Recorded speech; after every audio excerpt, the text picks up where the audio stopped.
What up, Ring Crew Army and AEW fans? Welcome back to a brand new episode of the Square Circle Podcast. I am your host, Marie Shadows, and on this episode of the Square Circle Podcast, I will be going over an AEW All Out 2021 predictions. Card for AEW All Out 2021 is definitely stacked and is going to be in CM Punk's hometown, Chicago. It happens on September 5th, just right around the corner. So here are my predictions for the match card. Let's just get right into it. We heard from Tony Khan that unfortunately Pac and Andrade won't be at All Out this year due to travel issues. So the Women's Casino Battle Royale has now been put on the main card. For the pre-show, we have a huge tag team match. On one side is going to be Orange Cassidy, Chuck Taylor, Wheeler Yuta, and Jurassic Express taking on Matt Hardy, Private Party, and TH2. Now, there's been build up to this, but just not enough for me to tell you exactly what is going on. It feels like Matt Hardy has to have an issue with everybody on the roster. And just because he's doing the Matt Money gimmick and having the HFO team and stable, it's just not really a good look. It's very inconsistent.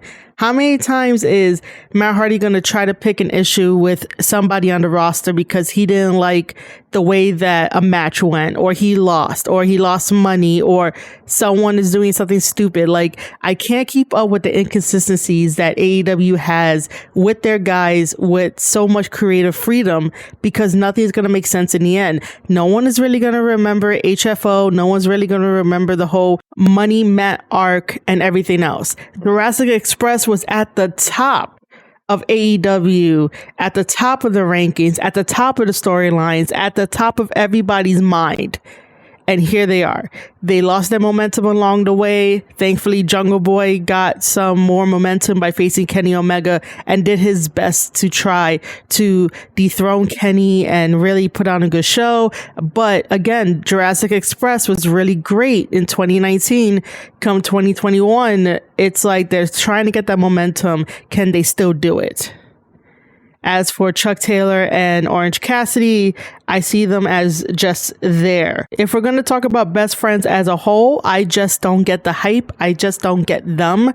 I get it, they're best friends, but I need a little bit more other than, oh, we're best friends. Even though somebody can definitely say, oh, well, that's their whole thing. I get that. But show me something more than just having me think that you guys are just going to be in the background as supporting characters. Wheeler Yuta is on a roll, and he's definitely on his own momentum, and he's doing fantastic on the indies, in AEW, in New Japan Strong. He's going to be one that you're going to need to really pay attention to his career.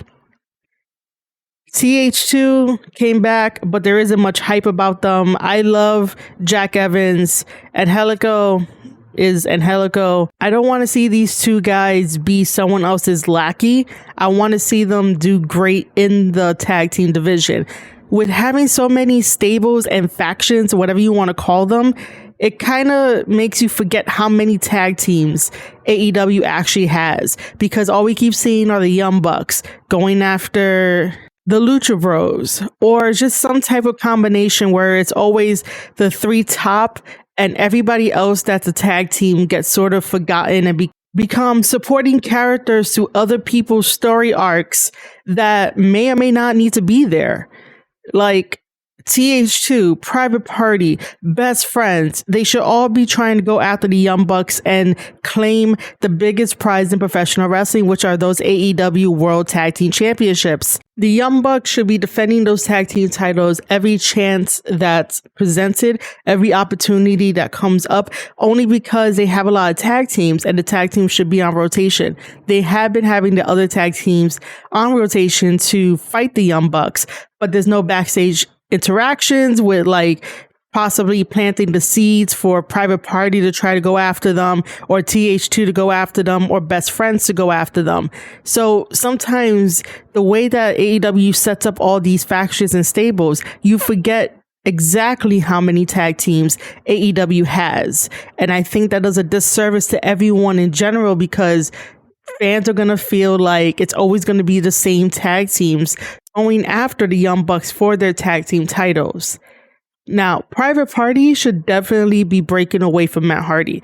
That does not help them at all. Private Party had their own thing going on with, it's a private party, you need an invitation to get in, and this ain't water. If they would have kept on the path that they were on, especially the path that they built here in New York City, because they are New York City guys, they would have been fine. But for some reason in professional wrestling, if you're from New York, you don't really survive in wrestling for some reason. People know you're from New York, but people don't cheer you as loudly as they should and give you support. Like, Private Party should definitely be out on their own, be their own tag team, and definitely take the opportunities as they see fit, because they have the experience of being cunning and being the best tag team champions. That's why they have a deal with AEW in the first place. That's why the Young Bucks signed them. What more mentorship does Matt Hardy need to have on them that will elevate their careers?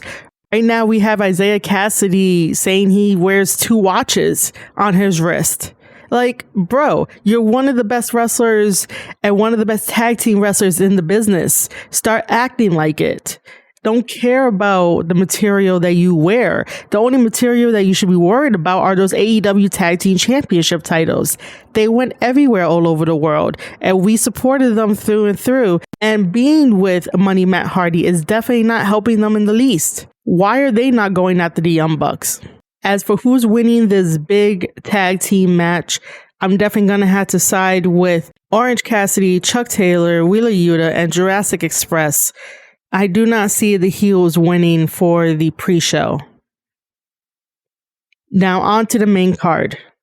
We have a women's casino battle royale, and the competitors, as far as we know, are Nyla Rose, Julia Hart, Big Swole, The Bunny, Thunder Rosa, Red Velvet, Ty Conti, Penelope Ford, Diamante, Hikaru Shida, Emi Sakura, Jade Cargill, Kiera Hogan, Abaddon, Kylan Kane, Layla Hirsch, and more women to be announced. I am surprised that Kiera Hogan is in this Casino Battle Royale. It may not have been confirmed, but it will be interesting if she's in there and we get to see how she handles herself in the Battle Royale. The winner of this receives a shot at the AEW Women's World Championship. So honestly, for me, Casino Battle Royales or Battle Royales in general, I don't really have much to say on it. I would love Thunder Rosa to win so she could have her next story chapter with Britt Baker, because that is not done. I also think that Big Swole's championship reign is totally overdue. She will be a really good champion to push the women's division further. Her feud with Britt Baker is a testament to that. And who knows, maybe we'll have some surprises. Maybe we'll have Ruby Soho in this Casino Battle Royale as a mystery entrant. And if she happens to win this Casino Battle Royale, the story between her and Britt Baker should be really explosive. And if she has any past quarrelings with Jamie Hayter back in the day, use that to their advantage. Use everything to their advantage. I trust Britt Baker enough to have a really good thought out storyline. But then again, AEW needs to be consistent with the women, but they're not consistent with building up the women's division. We'll get some great stories, we'll get some really good matches, but half the time it gets slowed down. The momentum gets slowed down from the women, and then when we pick it back up, we're like, how much more should we care? I care about the AEW women's division. The only problem is that the stop and go, eventually people are just not going to be as loud and as boisterous as they once were. We're just here looking at what's happening from the outside and hoping that it gets better. It has gotten better. It has improved. But sometimes when they go 2 steps forward, it's usually 4 steps back. Again, I do not count AEW Dark or AEW Dark Elevation in this conversation, because when you want to showcase your women, you do it on Dynamite. Diamante and Big Swole were having a feud on AEW Dark. These women worked their asses off on the indie circuit, going everywhere and anywhere they could to get booked. And you're going to put the two hardest workers and you put them on AEW Dark and not even Dynamite to show the whole world why the AEW Women's Division should be praised and respected, that they could go out there and hold their own. Britt Baker has definitely been carrying the division, but if you're just going to keep the rest of the women that you think that can't work in front of the camera on AEW Dark Elevation, and Rampage, because you think that it'll be a better safe space for them, well, in wrestling, how are you going to improve your craft if you know that there's always going to be a safety net for you and you can't learn from your mistakes? There's a lot of people on the indies that currently do a lot of stupid shit that don't make sense, and they oftentimes look like they get hurt, or they really do get hurt, but they learn from their mistakes, they get better, and they want to learn. The women in AEW should definitely have payoffs when it comes to pay-per-views, and not just a champion fighting one of their opponents during their long feud. And if you guys are interested in how I would book Big Swole, especially back in 2019, for a actual women's tournament to make sense and not just thrown around like what we saw with that women's tag team tournament, head over to ravagelands.com, go over to the website, click on the Ring Crew blog, and I have a section of my creative writing where I wrote a wrestling script for AEW that describes how Big Swole would have been our first ever women's champion.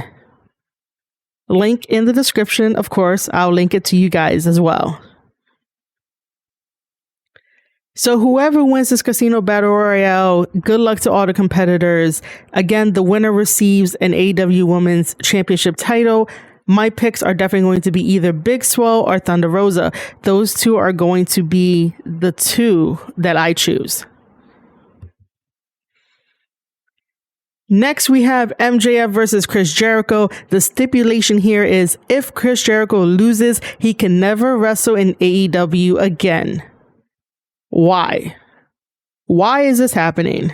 Jericho just went through the 5 labors of Jericho that was constructed by MJF, and Jericho won all 5 of the matches just to have this last 6th match at All Out. If that was the case, they should have had the last labor of Jericho at All Out to make sense. But because Chris Jericho's career is on the line, Jericho will be going with Fozzy to have a tour. So maybe Jericho might lose this one just because we've seen it a million times. Nothing new is here. And this is where that conversation comes up with AEW doing WWE things. This is definitely a WWE thing. Putting your career on the line. It's like, Jericho, you could just relax for a while. You know, you don't have to put up your AEW career. You could just become a coach, go tour with Fozzy, and do things that you want to go do. For the sake of story and pushing MJF, my pick is MJF, just because they're going to be doing a lot more storylines with MJF. Which, by the way, when are we going to get MJF versus Wardlow? Next, we come to Jon Moxley versus Satoshi Kojima. Kojima is a New Japan Pro Wrestling legend and is the master of the lariat. So in this match, you guys already know how I feel about Jon Moxley. I'm going to say it again on this podcast episode. For me, Jon Moxley is a hit or miss depending on what he's doing, depending on what situation he's in. Sometimes I could get behind him on powerful promos that he does. Sometimes I'm like, yo, dial that back, be a little bit more professional. I get it. I'm a fan like you too, but calm that shit down so that way I can understand why you either want to go after the opponent or just try to do whatever you want to do to gain something in personal value. So my pick is definitely going to be Kojima. Jon Moxley is definitely going to feel that lariat that Kojima is going to land on him. Now, while my pick is Kojima, hear me out with some storyline tidbits.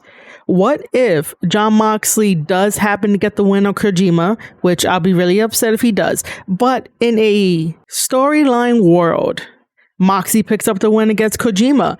And what if his next opponent is another New Japan Pro Wrestling veteran and he goes after the class that Tanahashi was with, the guys that Tanahashi graduated with and fought with and had wonderful matches with? What if Jon Moxley winning against all of these veterans in New Japan Pro Wrestling means that he will eventually get his shot at the ace Hiroshi Tanahashi for the IWGP United States Heavyweight Championship title? That would be an interesting story just based on the fact that Jon Moxley cut a promo saying that he's been trying to hit up the New Japan offices with the contracts and trying to see who's going to take the bait, trying to see who's going to take a match with him.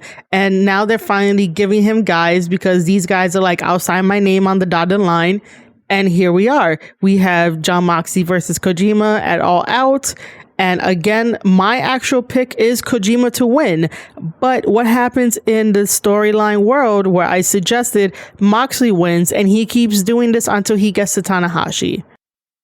Now, unfortunately, we get to a bathroom break here on the All Out 2021 predictions, which is going to be Paul Wight, which is Big Show, taking on QT Marshall.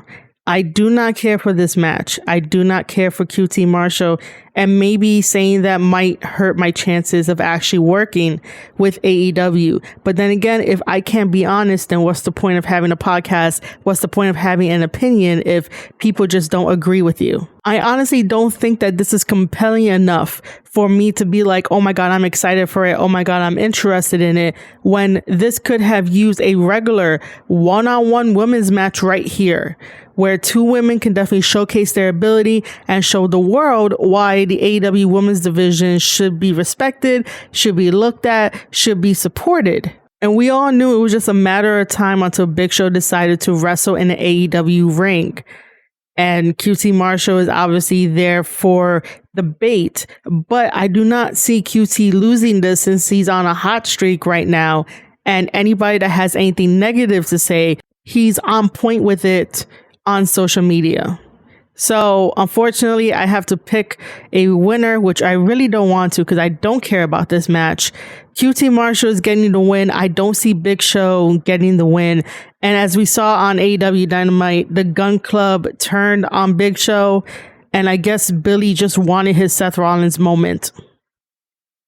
And now we come to the dreaded next match on this card, which is CM Punk versus Darby Allin. I will say here on this podcast, I will eventually do a CM Punk podcast where I will basically say he's not my Punk. I was once a huge fan of CM Punk, followed his whole entire career from PWG, Ring of Honor, TNA, WWE. He had the falling out with WWE, heard the Cabana podcast, and then he went away for 7 years, and then he's back with Open Arms, which is like, he's still an asshole at his core, and he could definitely leave and get up and get out of the business just as quickly as he once did before. But I have a lot more time on that specific podcast to go into detail as to why I am not going to give him the benefit of the doubt that he changed his ways, that I'm not going to give him the open, warm welcome that everyone else is giving him. I'm just going to let you know that those ice cream bars are going to run out soon. And the shininess of Punk. CM Punk cannot lose in this match against Darby Allin. He doesn't even look ring ready. The GTS was really lazily done, which, by the way, Kenta, which, if you don't know who Kenta is, he's also Hideo Itami that was in NXT and barely got into WWE and truly blossomed like the star that he is. Went back to New Japan, joined Bullet Club, but Kenta also ruled Ring of Honor and he also ruled Pro Wrestling Noah. And Kenta is the originator of the GTS. CM Punk never asked Kenta if he can borrow the GTS, never made it his own, and then decided to take all of Kenta's movesets. And that's why Kenta never fully blossomed in WWE, because CM Punk was doing the same thing that Kenta would do in his matches, and Kenta wouldn't be able to do anything as much. That's why there was this whole backlash of when Kenta did the GTS on WWE programming. People were like, oh, why is he stealing that from CM Punk? Newsflash. The creator of the GTS is Kenta. Kenta is still wrestling, so it makes no sense for CM Punk to still have the GTS. CM Punk has been gone for 7 years and decides to come back and still do the same moves. And it's like, how are you moving the needle if you're going to do the same moves and not try to keep up with the fresh talent that you want to work with?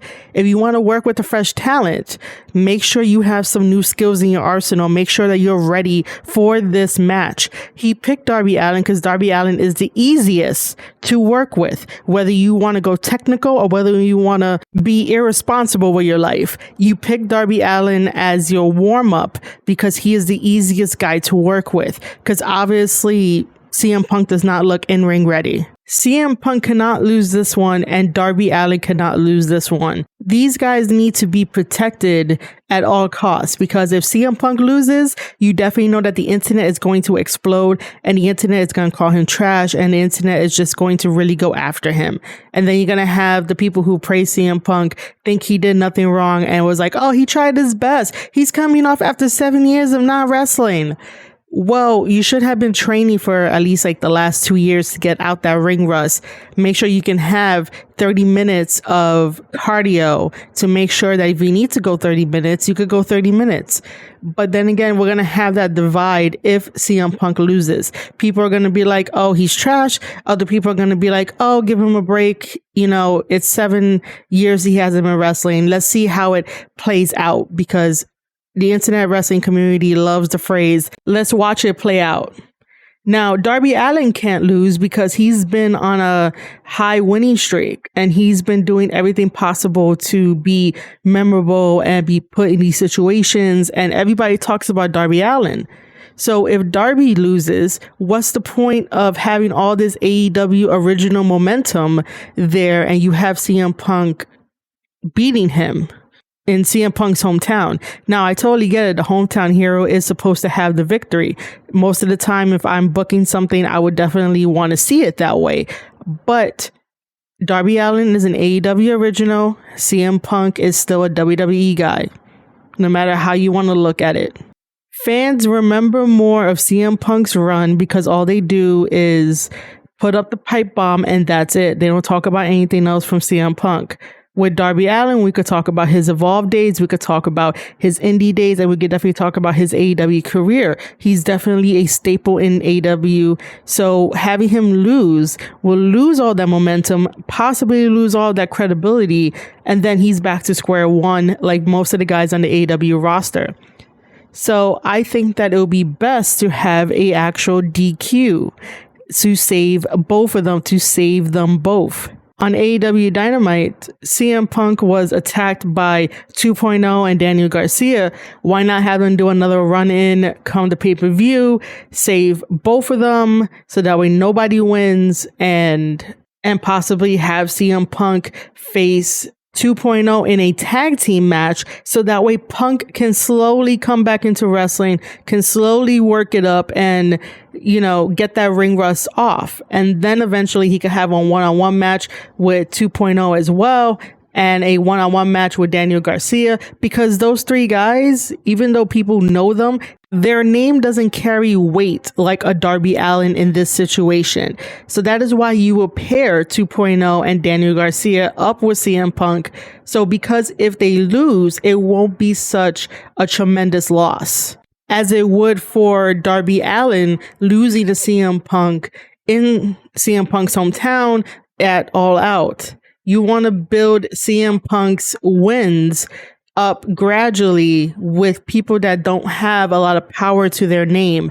And the only reason why Darby has a lot of power to his name is because he is an AEW original.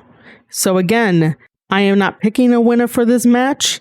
I'm just going to say that it has to end in a DQ to save both of these guys.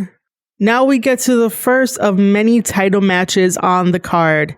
We have Eddie Kingston going against Miro for the AEW TNT Championship title. I do not know how we got here, but I do not see Eddie Kingston taking the AEW TNT Championship title off of Miro.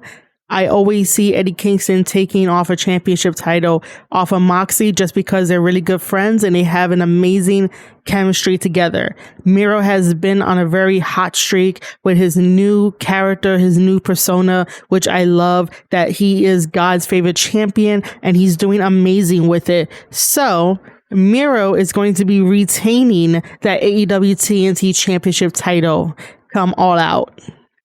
Next, we have a steel cage match that's going to happen at All Out this weekend. The Lucha Bros are challenging the Young Bucks for their AEW World Tag Team Championship titles inside of a steel cage. And this is going to be mayhem. You know it's going to be a lot of spots. You know that someone is going to jump off that cage. You know that it's going to be a brutal fight. And it's going to be delivering one hell of a story. These guys can definitely tell a story in the ring, despite the many spots that happened during the match. However, on AEW Dynamite, they gave us a preview of what that might look like by lowering the cage and really destroying the Lucha Bros and whoever else was in there. And I think that's like a WCW move and a WWE move. They showed us their hands before the pay-per-view, and sometimes you might think that now the finish might change. Now you're thinking that maybe because the heels beat down the babyfaces may end up taking the championship titles, or the heels may retain. But I don't think that did anybody a good service other than showing the fans and telling the story that the Elite truly runs AEW at that point. If they wanted to lower the cage, they did it anyway. They didn't seek Tony Khan's approval. They didn't seek anyone's approval. And who was really good at doing what they wanted when they wanted and had all the power to tell this kind of story? The NWO, WCW. It happened multiple times, and repetition like that gets people burnt out, gets people disinterested. Even though you have the vocal minority of the AEW faithful saying it was the best thing ever or that they enjoyed it, I get it. You can enjoy wrestling, but have them work on their thought process, their storytelling to be smarter, because I know these guys can tell better stories. I know these guys can tell smarter stories. But when you have the vocal AEW faithful that think that AEW can do no wrong, can think that AEW is a masterpiece after every show, after every pay-per-view, that does not help their flaws. That does not help improving their flaws, because you think that everything is a hit, everything is a masterpiece, and you want to find the good in everything. You can find the good in everything, but the stuff that they need to work on is what needs to be fixed and what needs to be heard. Of course, it's not going to get done overnight, and I'm not asking for any of this to get done overnight, but be smarter about your encounters. Be smarter about the situations. Be smarter about everything and how it's going to affect storylines, pushes, people's thoughts. And I know you can't please everybody, and they say this all the time. I can't please everybody whenever I come on my podcast episodes and I say something of truth and people just think I'm trolling or whatever. Like, no, I get it. I can't please everybody, and I'm not here to please everybody. And that's obviously AEW's thinking, but these guys are the smartest guys in the business, because we wouldn't be talking about them the way that we do.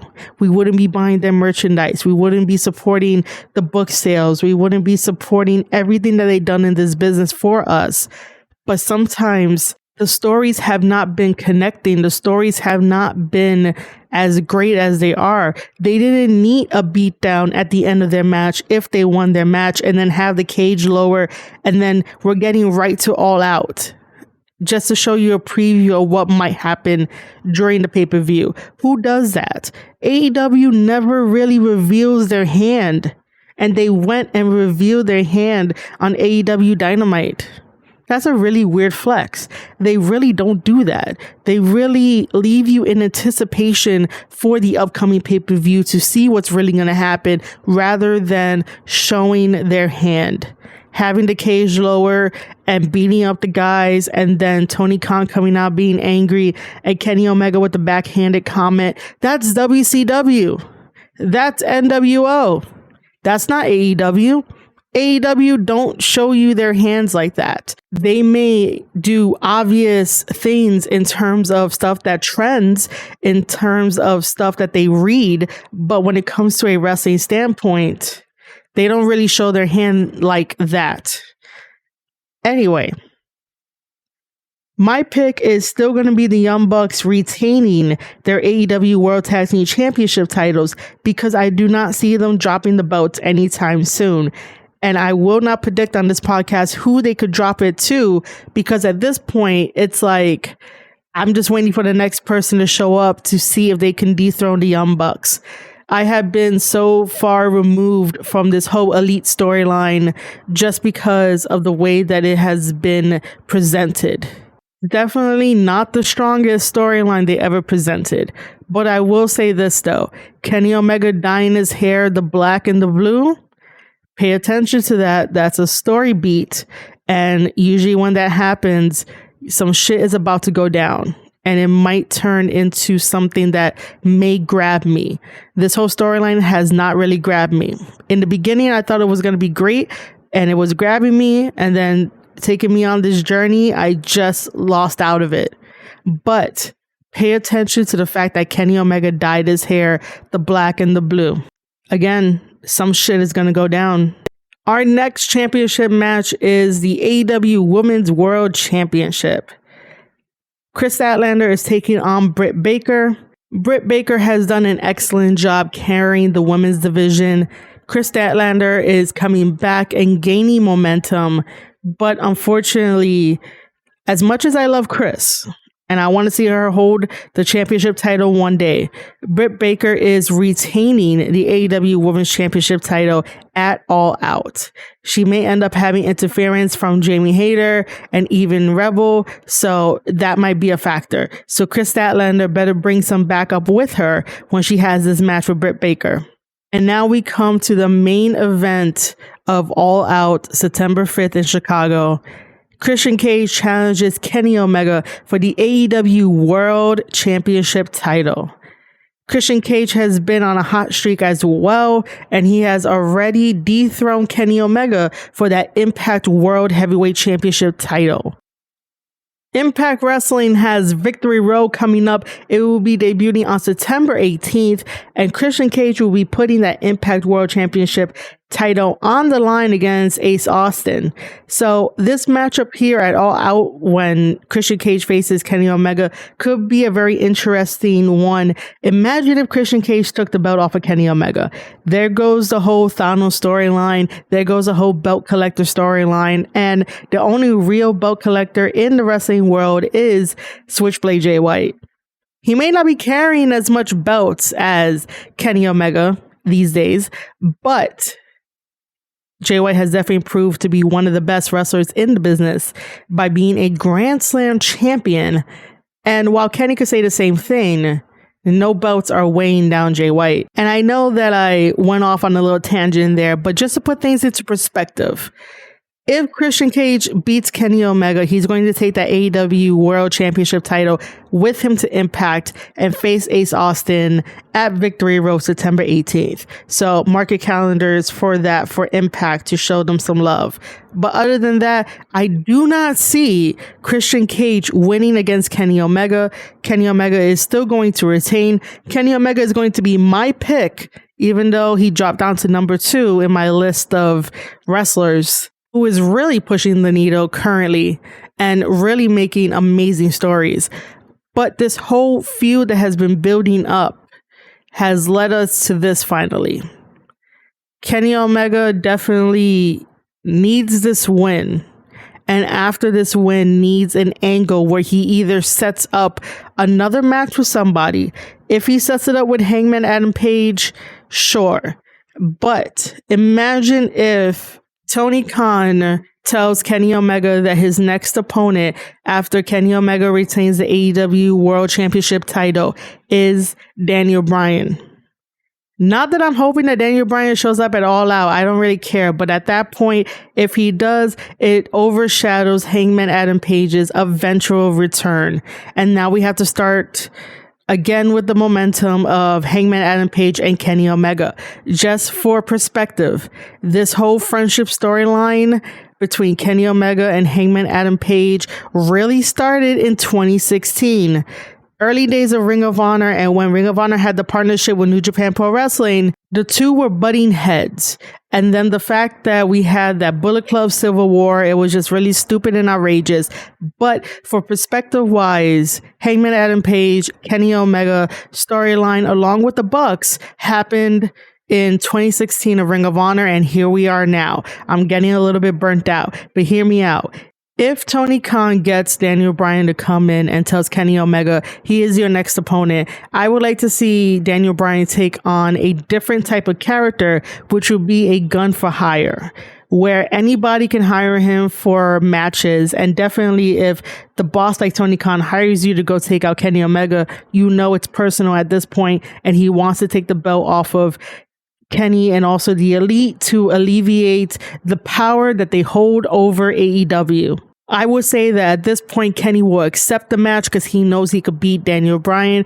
Daniel Bryan hasn't wrestled in a couple of months while Kenny Omega has been busting his ass. So it's like second nature to him. So he'll be okay. And when the match happens, Kenny Omega obviously goes over and retains the belt against Daniel Bryan if we ever get there. And then this is where I need Hangman Adam Page to become a lone wolf, turn heel, and take out everybody that has stepped in front of him. And when he finally reaches Kenny Omega, that is going to be his moment to shine, his moment to dethrone Kenny Omega. Because honestly, I am tired of the story.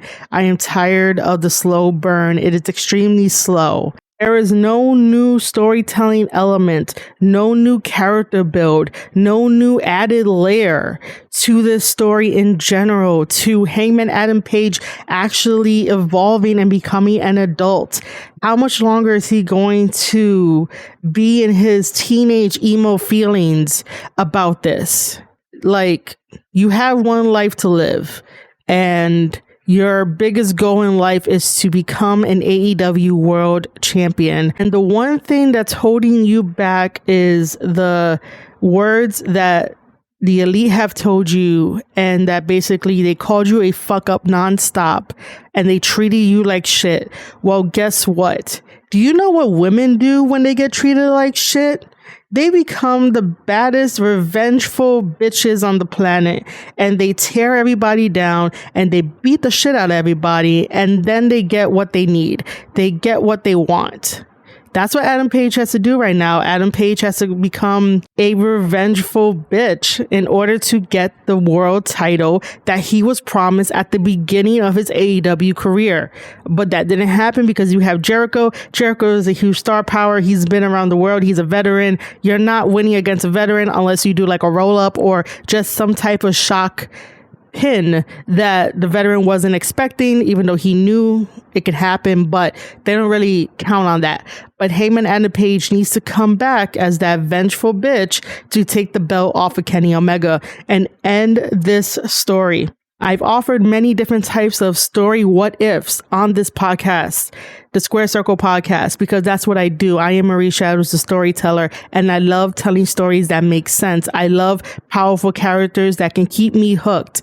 If you can have a confident character on the screen for people to watch, they will be more invested for the end result because they know that the confidence this character has can give them the confidence to achieve their goals, to give them the confidence to go out in everyday life and survive.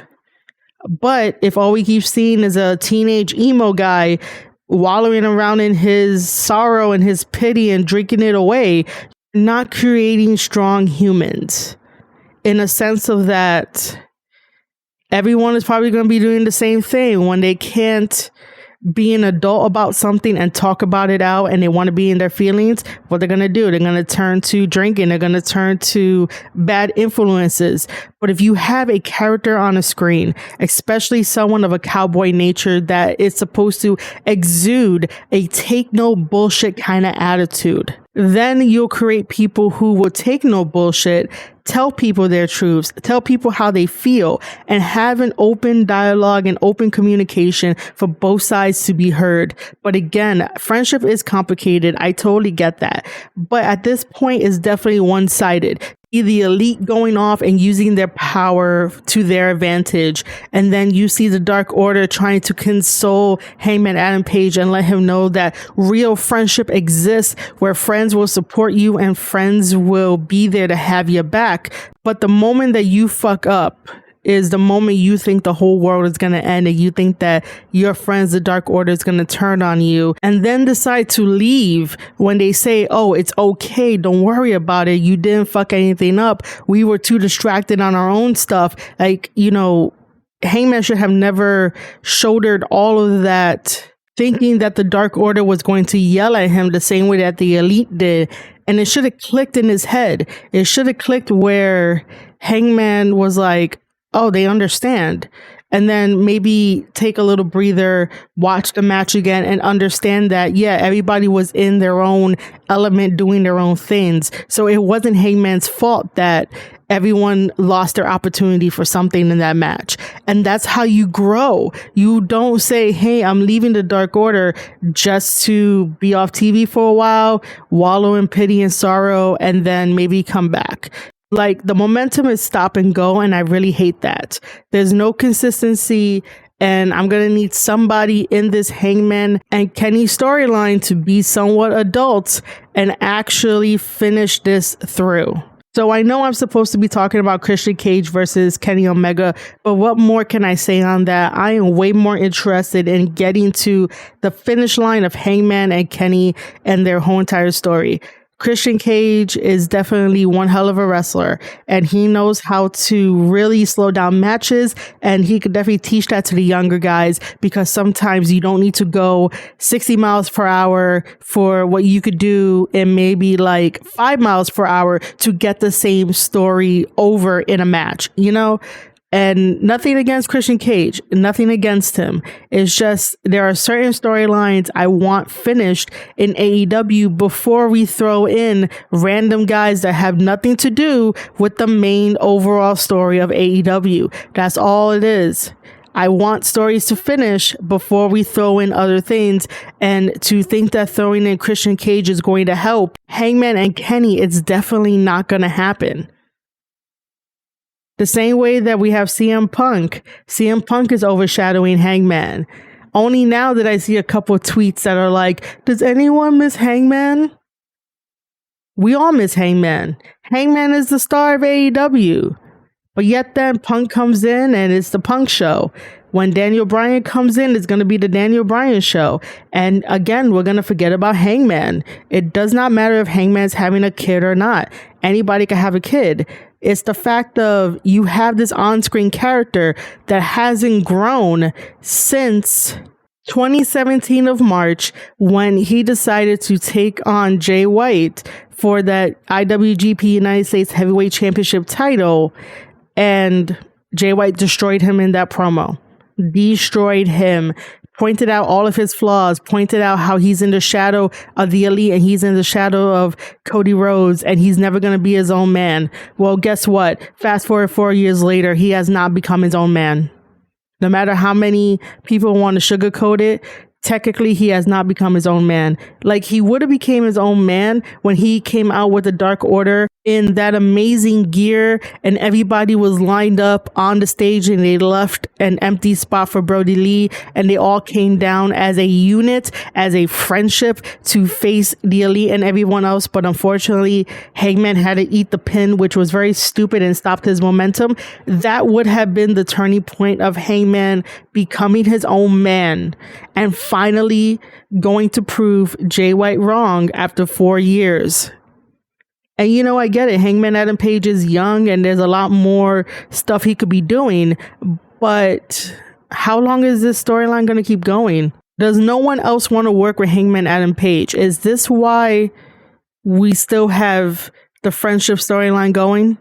Like, I'm just curious. There's no other angles that people want to work with Hangman Adam Page. You could tell I'm really burnt out. So let me just wrap this up pretty quickly.